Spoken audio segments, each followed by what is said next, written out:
Welcome to Let's Talk ASEAN. This is a special podcast powered by the Malaysian Youth Council or Majlis Belia Malaysia as part of MBM's initiative in supporting Malaysia's chairmanship in 2025 in the youth level. Now, a big shout out to our main partner, Ministry of Youth and Sports, in making this podcast a reality. Let's Talk ASEAN talks about issues surrounding Southeast Asia, and we are proud to say that we are a podcast by Malaysian youth for the ASEAN youth. I am Ralph, and for today's episode, we have Miss Deborah Melissa de Botru. Am I correct? Yeah, Botru. Miss Deborah Melissa Botru, a woman who is highly successful in entrepreneurship and sits as the current chairperson of the ASEAN Young Entrepreneur Council.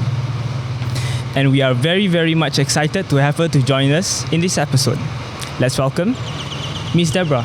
Thank you. Thank you so much for having me here today. Now, Miss Deborah, the first question that I've crafted for you.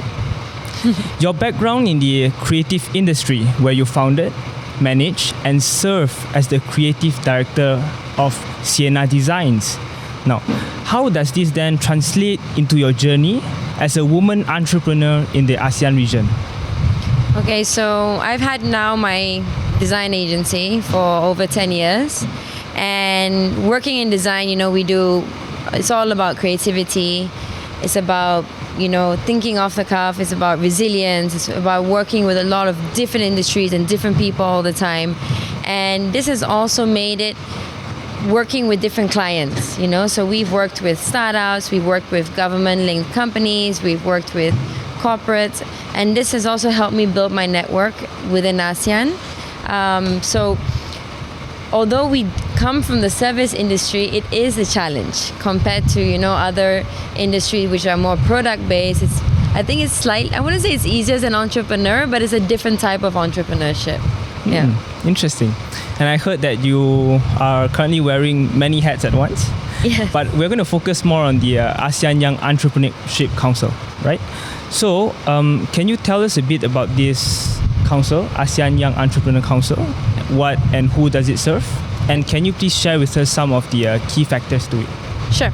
So the ASEAN Young Entrepreneur Council was founded back in 2015 here in Malaysia, in Kuala Lumpur. And it actually started from ASEAN BAC, which is ASEAN Business Advisory Council, back in 2013 in Brunei, where they created a young entrepreneur working group. And then after discussion, it was decided that instead of just having a working group, we should have an actual council that focuses on young entrepreneurs for the region. So it took us 2 years to talk to all the countries, 10 countries, and to get it ready and set it up. So we consist of 10 associations, and each association must be endorsed by their respective international trade ministry. So for example, like in Malaysia, we're endorsed by MITI. Endorsed in the sense of that you can sit in this council and represent your country. From there, we pick 3 council members per country, so we are 30 members in the council, with 2 elected positions, treasurer and secretary general. Under the AYC, we have an association, and then we also have the ASEAN Young Entrepreneurs Women's Club. Rather windy, eh? Yeah. We have Mother Nature here. I mean, it was so hot just now, and now it's so much. At least it's a different kind of episode. Okay, you were saying about the Women Council as well? Yeah, so under the AYC, 3 years ago, we launched our ASEAN Young Entrepreneur Women's Club. Yeah. So that was obvious. I mean, it is what it says, and it's essentially to focus a lot on the women in the region and what we can do to help them to become entrepreneurs or better entrepreneurs. Because the council is run by entrepreneurs. We're all entrepreneurs. We don't earn money from running this council. I see. Yeah, we all have a job. We all have companies on our own. All right. So since we're on the topic of women, I just want to ask your opinion on this. Yeah. Lots of people say that men are well suited in entrepreneurship as compared to women, right? Well, What are your thoughts on it? I think that's outdated. Thoughtful, right? No. But of course, I mean, at the moment now, the whole world is going on about gender equality, and there's a reason for it. And it's not to say like, men are better and women aren't. It's not. It's just, it's the way the world has been growing culturally, right? So what we are trying to do now is change this perception, right? That women can do the same, and also men can also do the same. Correct. And men might be better in certain industries and women better in different industries, but it doesn't mean either or are better, right? So this is why it's gender equality, is to be equal, right? So in my point of view, women now are growing. Even they're managing families, they're excelling in creative industries, in retail, in tech, so many industries. So thinking that men are better, that's quite outdated, in my opinion. I agree. Well, my grandfather's era, that I believe that is where they started this whole probably idea, right? Or probably even before that. Yeah, perhaps so. Well, now, as a woman entrepreneur, can you please share with us some of the common barriers or challenges that you would face? Okay, so we obviously do still face a lot of barriers. The obvious ones is more men-run companies tend to have easier access to VCs, so easier access to funding, because they always do the questions of, what if you get pregnant and decide to have a family? Then how are you going to run the company in the year? So those questions are still in debate. That challenges it. Number two is, of course, mentorships and things are still slightly skewed towards, they're still more male dominant. So I think things need time to change, right? We can't just change it overnight. But so that I do see progress, however, it is slow. So as the current chairperson of ASEAN Youth Entrepreneur Council, can I ask what is AYEC's role in perhaps addressing all these challenges faced by women entrepreneurs, particularly in the ASEAN region? Okay, so the AYEC is, let me explain why we were set up. So we were set up to be the louder voice for young entrepreneurs in ASEAN, right?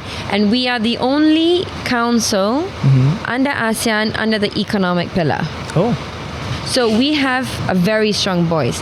We submit reports every year to ASEAN Secretariat, to ASEAN Business Advisory Council. We meet 3 to 4 times a year also, as well as with the ASEAN Joint Business Councils, which are all the ASEAN business councils of the world. So we have EU, ASEAN, UK, ASEAN, Australia, all of that. So, like for example, 2 days ago, we sat down, we had a meeting. And we're the only ones in that JBC representing the young. But young in ASEAN is 45. Okay? And youth is 30. It's different. That's the ASEAN, it's different. So that's we represent 45 and below. Now, representing the youth in ASEAN, we have 10 nations, 600 million people. Okay? Of which how many are women? I don't have that off my head. But how we are helping the women that's why we created the ASEAN Young Entrepreneur Women's Club under our council. So through that, us who sit in the council and our members, we try to offer mentorships through each country. So every country we are represented by associations, right? So each of these associations will hold the hat to help the women. So we try to help them to be more confident. Having leadership talks like this, trying to help the community to grow. This is the areas that we try to do. Yeah. I see. So the young entrepreneurs actually in ASEAN is very lucky, right, to have all this going on. So just want to ask, in our ASEAN region, on the topic of these young entrepreneurs, can I ask how does it set? Okay, let me rephrase. Not how does it set. What sets us apart? What sets the young entrepreneurs in the ASEAN region apart from the rest of the world? One word: diversity. You know why? Why? We have all different cultures in ASEAN. We speak all different languages, but yet we unite, right? And we unite through the uniqueness of all of us that makes us stronger. So even though like Thailand is speak Thai, Cambodia, Cambodian, every country is speaking a different language. The closest to Malaysia for us would be Indonesia, right? But we're still different. However, at the end of the day, when we have a platform like this in AYC, we are coming together to unite, to grow, to collaborate, to diversify, to work together, to use each other's different skills and strengths to become better. So I think that's really makes us unique compared to other regions around the world. Unity in diversity, right? Yeah, exactly. Interesting. Yeah. Now, we'll now take a short break, a fairly short one, and we'll be back with more questions for you, Ms. Deborah. Thank you very All right. much.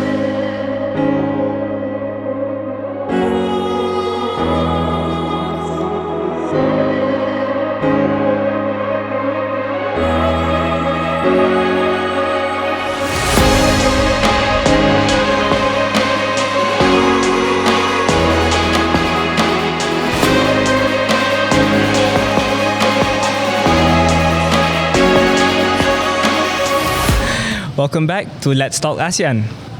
Now, Deborah, you have an interesting perspective such that you're French, Argentinian, and also Malaysian, but have spent a massive amount of time here in the region. I'm going to ask you honestly speaking, very, very frank, do you think that the ASEAN society, along with its many cultures, enable women to be both a successful entrepreneur while also adhering to her cultural norms? Oh, yeah, most definitely. I think that is actually a very strong element in this region compared. I grew up here. All my education was in Malaysia from kindergarten to university. I never left, right? But of course, yes, I do have the advantage of, having my parentage from Argentina and France. So I do go on holidays to Argentina and France, a lot of that. So I do see different worlds, right? But what I see in Asia, in ASEAN, in Malaysia is that with this cultural strength of diversity that we have here, it actually molds a person to be very, how would you say, in-depthful, have empathy, and also know how to think. So there's a difference of what to think and how to think, right? So a lot of schools teach students what to think.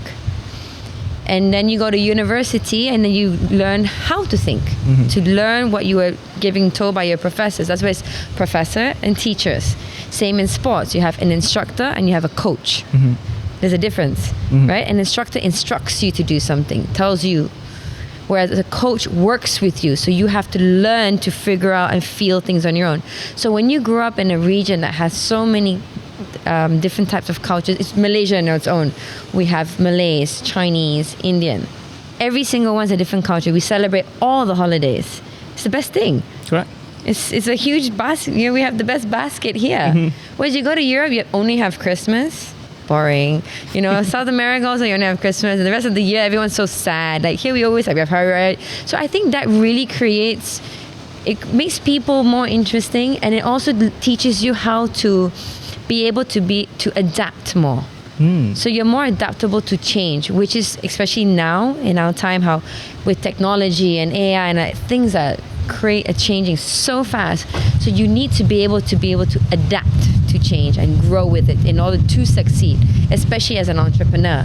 Because if you're building a business and if you're not able to grow with the change and adapt to it, then you're gonna have the Kodak story, where you're gonna be stuck.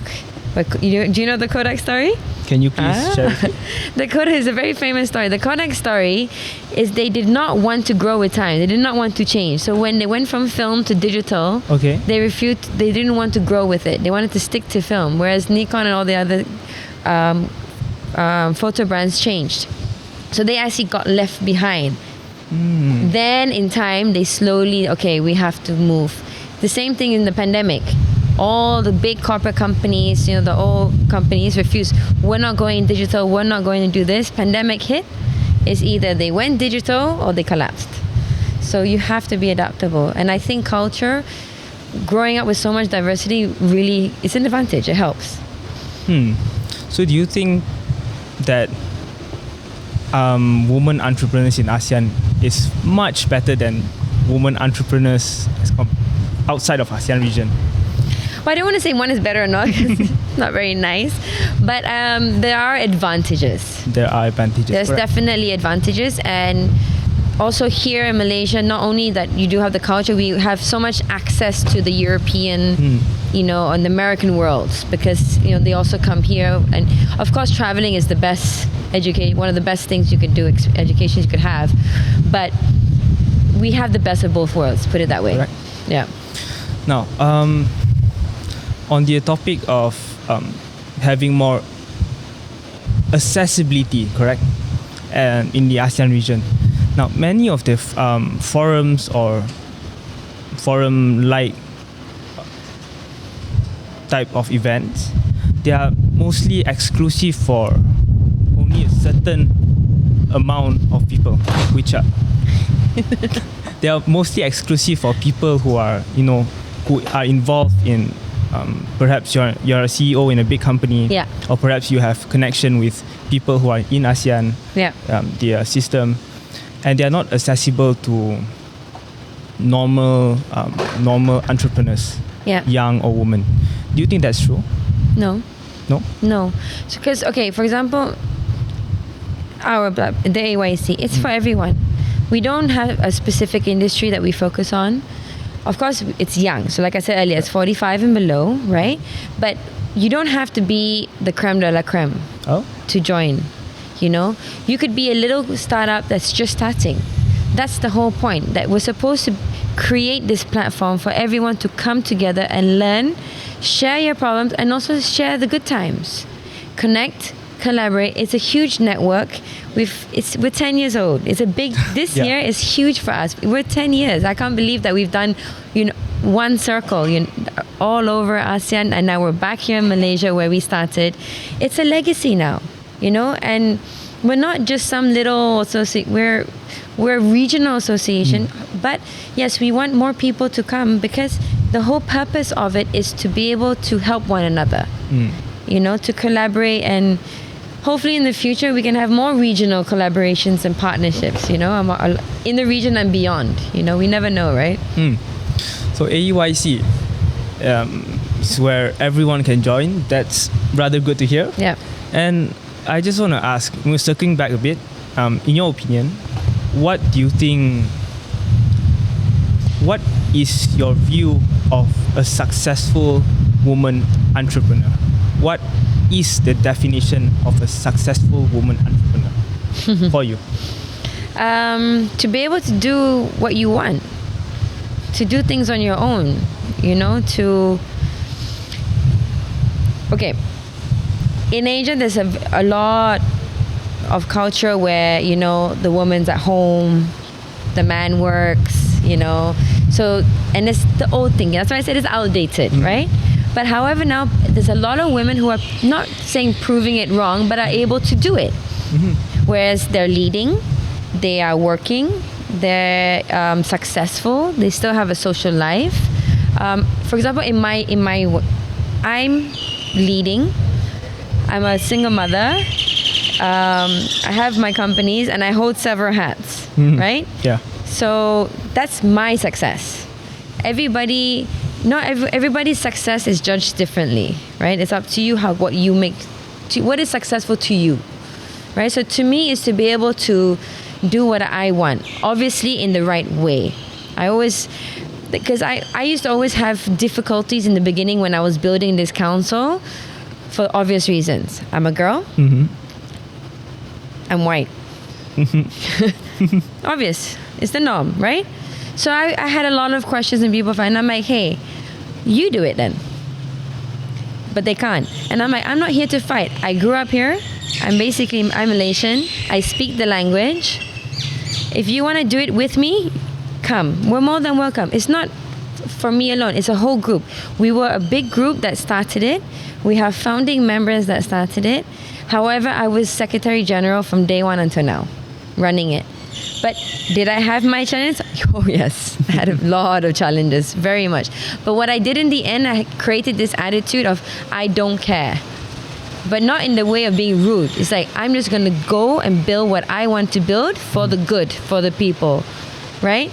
And if you're going to try to push me down, you can, but I'm not going to blackmail you. I'm not going to be rude or anything. That's why I said I will do it respectfully, but I will push forward, because that's the only way. If you're going to sit, then it's not your area. You know what I mean? Like, not everybody's an entrepreneur, and that is fine. You know, some people are employees, and that's also fine, because entrepreneurs running companies, we need employees. We need good people too. So everyone has their place. Yeah. Well, I just want to say, to me, you're a very, very successful woman entrepreneur. Thank you. And to be able to be the chairperson of AYC, that is amazing. And to build it up from the ground. And congratulations on the 10th anniversary for AYC. Yeah, it's huge. We're so proud of it. Yeah, it's insane. Really happy for you. I'm very proud, and I have a very good team with me. So it's good. The teamwork is what makes the dream work, right? Yes, you definitely need. Yeah, for sure. I just want to ask you, perhaps now we'll focus more on the youth or the young, and also particularly young women in the ASEAN region, right? So, considering that you are wearing many hats at once, many hats, and I just want to ask, how would you then juggle your time and manage everything properly? Could you please advise our viewers out there? You have to, sometimes I hate it, but you have to have a to-do list. Okay, and you have to do it by priority.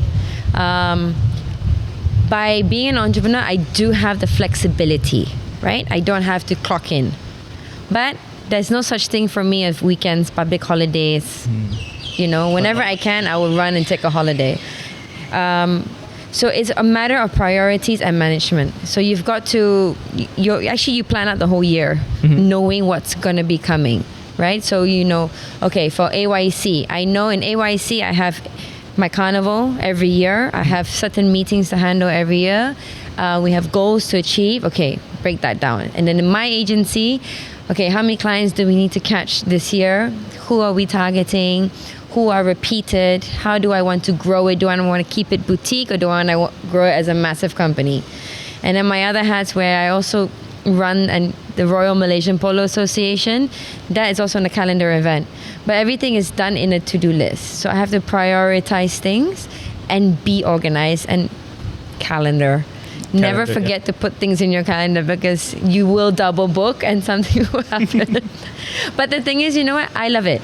I love this. Every day is something different. Every day, running around, I'm not in the same place every day. Like today, I'm here. Yeah. Tomorrow morning, after this, I'm running to an ASEAN dinner. Tomorrow, I'll be here playing polo and running the event. The next day, I'm somewhere else. So there's no real routine, but the routine is managing my list that I've set from the week and being disciplined in it. Yeah. Thank God for the rain. I mean, it's much cooler now. It's not that hot.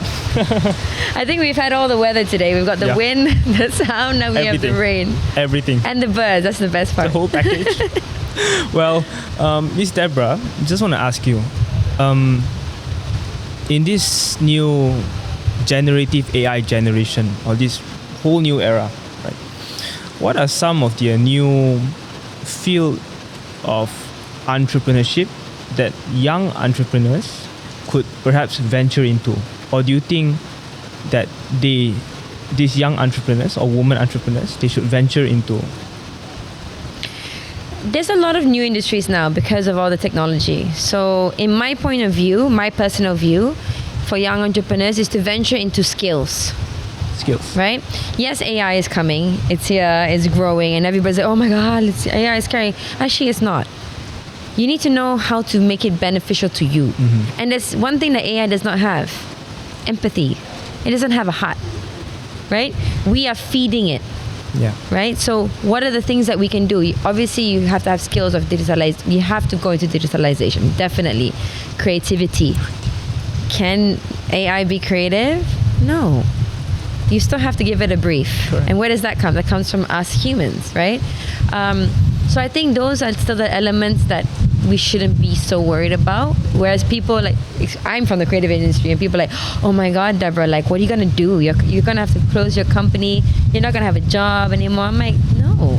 I can't design what I can design. Sure. I can't understand what my client wants and use my talent to draw it out. It can't. Sure. I still have to feed it. Yes, okay, maybe writers, but still you have to edit it. So it's a matter of adapting to what is coming and then growing with it. So I always believe skills, because skills and that's one thing my mom also taught me. She's like, go always learn something. So even when I wanted to study, she's like, what do you want to study? I was like, business. She's like, really? You can read a book and learn business. Have a skill. So I was like, I wonder how they make those billboards and all that. That's quite interesting. So then I went into graphic design, and it's a skill I have now. I can use all the Adobe softwares. I can do videos, and people have to hire people to do it, and I can just do it on my phone or on my laptop. And then my mom's like, oh, also you should learn to be a horse riding coach, just in case anytime things go bad. So I'm a qualified FEI International Level 2 coach. Oh. And I've used it at times when times were not easy. I was coaching, So that's why I always say skills. Skills are unique for people. So you should always learn. Never stop learning. Cool. And also will keep us young. Keep the brain working. Wow, you're a coach as well. Yeah. That is honestly insane. To have, how many horses do you own actually?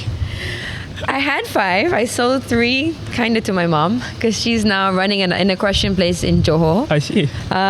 So now I'm with 2. Yep. Yeah. But you know what? That's my zen. Oh, it's my zen. For me, horse riding and playing polo is where I release my stress. Like I'm galloping out there full speed, hitting a ball, or getting hit by men and girls too. I have bruises all over my legs from this tournament, but I love it. And I get off the horse and I'm sweating and I'm tired, breathing hard, but being with an animal, with so much power and having this bond and playing with friends, it's amazing. So like some people love to do, quiet times. Or some people go reading for Zen or yoga stuff, right? Some people do sports. Yeah.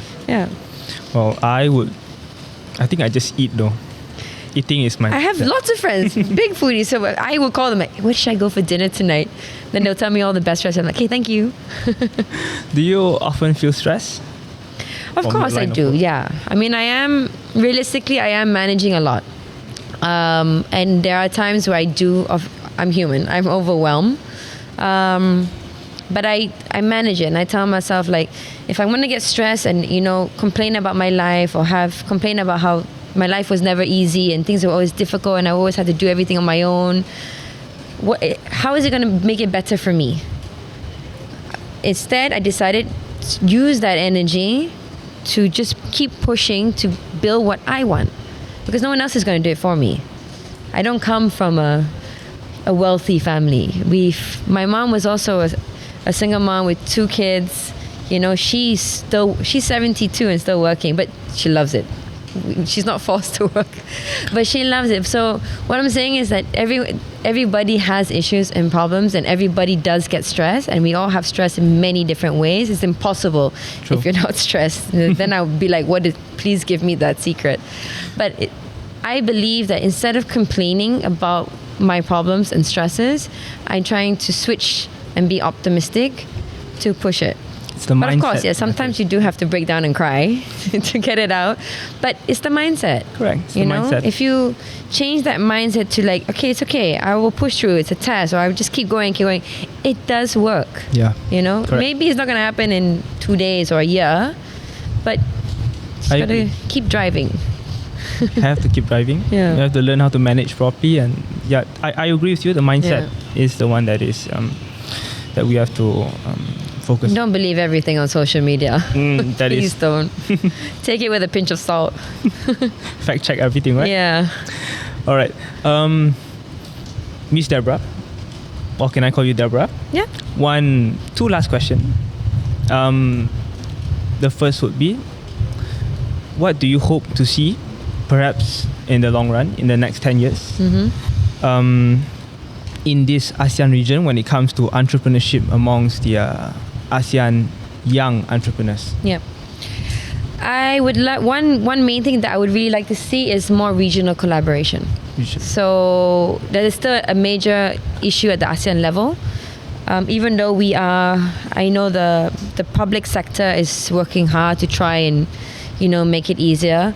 But us coming in AYC, we actually come from the private sector, right, to the public sector. So it would be nice in the next decade to see more ease of regional collaboration between our ASEAN countries for businesses. So if I could have my business and easily, go to Indonesia, for example, or hire people from Thailand to come here. Now it's still a bit difficult, and I know they're working on it. So it would be nice in the next 10 years to actually see it to its fruition, essentially. 2 is to obviously have a stronger advocacy for policies from the young, what we can do to really push out further. We do push policies, but I believe that we could be stronger in it in the next 10 years. And yeah, of course, gender equality to change this norm, which is on the way, but it'll be nice if we could just accelerate it a bit more and have soon, I believe, more women out there working hard. All right. Now, the last question, it will be, can you please give one advice to young entrepreneurs, young ASEAN entrepreneurs that are, that are coming up, just about to start? Yeah. If they want to be an entrepreneur. Yes. My advice is get a desk job first. Don't try to be an entrepreneur straight away. Why? Because the experience you get from studying university and the experience you get from working is very different. Right? When you work in a company first, you can start your company, small one. But the experience that you're going to get by working in it you're going to really learn the different levels in the business and how a company is run. Then while you're learning that, build your network. Build your company and also learn from your current bosses who are essentially your mentors. And they would be more than happy to mentor you to grow your business. I sometimes feel that some people think that entrepreneurship is cool. Is it not cool? It's work. It's still work. It is cool, but it's also work, so as I'm saying, and anything we do, we should try not to rush into it because there's going to be certain things that we're missing, right? So if you want to become an entrepreneur, just get everything, your research, your market, your background, how you're going to grow it, your 2 years, your 5 years, and your 10 years, right? Then you go out in the market and do it and find the right partner. Because that partner is the one that's going to help you grow together. Because doing it completely alone is possible. Then you're bootstrapping. It's just going to take longer. So essentially it's a lot of research, a lot of market research, what you want to do, and finding the right people. Hanging out also with the right people. Yeah. Have a strong foundation first before you start, right? And always learn. Always learn. Always learn. Very well. We've reached the end of our episode for Let's Talk ASEAN today. And we want to sincerely thank Miss Deborah Melissa Bo Chu. Yeah, I'm correct. You got it. I'm chairperson of the ASEAN Young Entrepreneurs Council. Now, also to tell everyone here that they are having their ASEAN Young Entrepreneurs Carnival on the 15th to 16th of October. Yes. Next month. Right. At Madrid. At Madrid, right. So be sure to register for the event, as it'll definitely be an invaluable opportunity for all of you to network, to find and meet like-minded people. From all over the region. From all over the region. And beyond. We have an exhibition, we have forum, we have awards. So it's going to be very vibrant, very diverse. We have about 300 international delegates, also in the local delegates as well. So it's the perfect place to...